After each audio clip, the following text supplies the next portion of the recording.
नमस्कार, आप देख रहे हैं न्यूज़ 18 का डिजिटल प्लेटफॉर्म। मैं हूं आपके साथ सृष्टि शेखर। नौकरी पेशा लोगों के बीच अक्सर ये आम धारणा होती है कि अगर उनकी सैलरी से ईपीएफ यानी कि कर्मचारी भविष्य निधि में योगदान हो रहा है तो वो रिटायरमेंट के बाद हर महीने मिलने वाली पेंशन के हकदार हो गए हैं। लेकिन ये बात पूरी तरह सच नहीं है। भले ही ईपीएफ और ईपीएस आपस में जुड़े हुए हों, लेकिन ये दोनों अलग अलग स्कीम्स हैं और दोनों के नियम भी काफ़ी अलग हैं।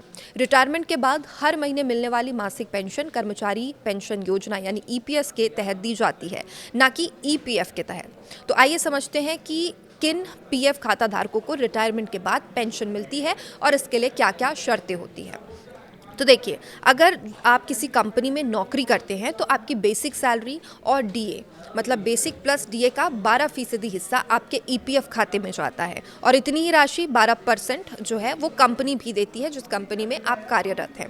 लेकिन कंपनी के इस 12% योगदान के दो हिस्से होते हैं। 8.33% हिस्सा ये सीधे आपके ईपीएस यानी पेंशन खाते में जमा होता है और 3.67% हिस्सा ये आपके ईपीएफ खाते में जमा होता है। यानी आपकी मासिक पेंशन का पूरा फंड कंपनी द्वारा दिए जाने वाले इसी 8.33% हिस्से से तैयार होता है। अब पेंशन पाने के लिए सबसे ज़रूरी शर्त ये होती है कि 10 साल की आपकी नौकरी होनी चाहिए, मतलब जो टाइम पीरियड है वो 10 साल होना चाहिए कम से कम। हर पीएफ सब्सक्राइबर को पेंशन नहीं मिल सकता। ईपीएस के नियमों के मुताबिक मासिक पेंशन पाने के लिए कर्मचारी को कम से कम 10 साल की योग्य सेवा पूरी करनी अनिवार्य है। अगर आपकी कुल नौकरी एक या एक से अधिक कंपनियों को मिलाकर 10 साल या उससे अधिक हो जाती है, तभी आप रिटायरमेंट के बाद नियमित मासिक पेंशन के पात्र बनते हैं। जब आप एक नौकरी से दूसरी नौकरी में जाते हैं तो सर्विस की निरंतरता को बनाए रखने के लिए अपने पुराने ईपीएफ और ईपीएस अकाउंट को नए अकाउंट के साथ ट्रांसफ़र ज़रूर कराएं। ऐसा ना करने पर आपकी कुल सर्विस अवधि की गणना में दिक्कत आ सकती है। और सवाल ये भी उठता है काफ़ी कि किस उम्र से पेंशन शुरू होती है। तो देखिए, इसका जवाब है 58 साल की उम्र। ईपीएस योजना के तहत पेंशन शुरू होने की सामान्य उम्र 58 वर्ष तय की जाती है। 10 साल की नौकरी पूरी करने वाले कर्मचारी 58 साल की उम्र पार करने के बाद पूरी पेंशन के हकदार हो जाते हैं। और इसके साथ ही अर्ली पेंशन से कुछ विशेष नियम जुड़े हैं और इनके तहत यदि कोई कर्मचारी चाहे कि वो 50 वर्ष की आयु के बाद ही पेंशन पर दावा कर सकता है। हालांकि 58 वर्ष से पहले ली जाने वाली इस पेंशन को कम की गई पेंशन कहा जाता है, जिसमें हर साल के हिसाब से कुछ प्रतिशत की कटौती की जाती है।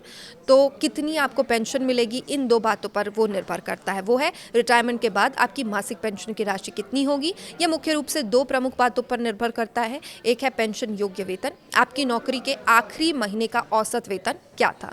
दूसरा है पेंशन योग्य सेवा, आपने कुल कितने साल तक ईपीएस में योगदान दिया है। और उसके बाद आपकी नौकरी के साल जितने ज़्यादा होंगे आपकी मासिक पेंशन की रकम भी उतनी ही ज़्यादा बेहतर होगी।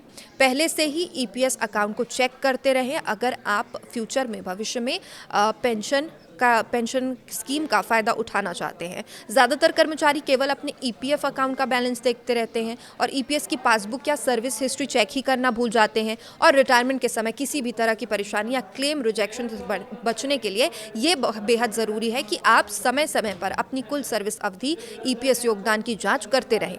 अगर नौकरी के कार्यकाल को लेकर कोई गड़बड़ी है तो उसे नौकरी के दौरान ही सुधार लें ताकि बाद में पेंशन एप्लीकेशन आसानी से प्रोसेस हो सके। और ईपीएफ और ईपीएस इन दोनों को अलग अलग तरीके से समझना बेहद ज़रूरी होता है, इसलिए ईपीएफ और ईपीएस के बीच कंफ्यूज्ड ना रहे। अगर भविष्य में पेंशन स्कीम का आपको फ़ायदा उठाना है तो ईपीएस अकाउंट को भी समय समय पर चेक ज़रूर करें और जो कुछ ज़रूरी उसके लिए दस्तावेज़ हैं, जो कुछ ज़रूरी नियम है उसे ज़रूर फॉलो करें।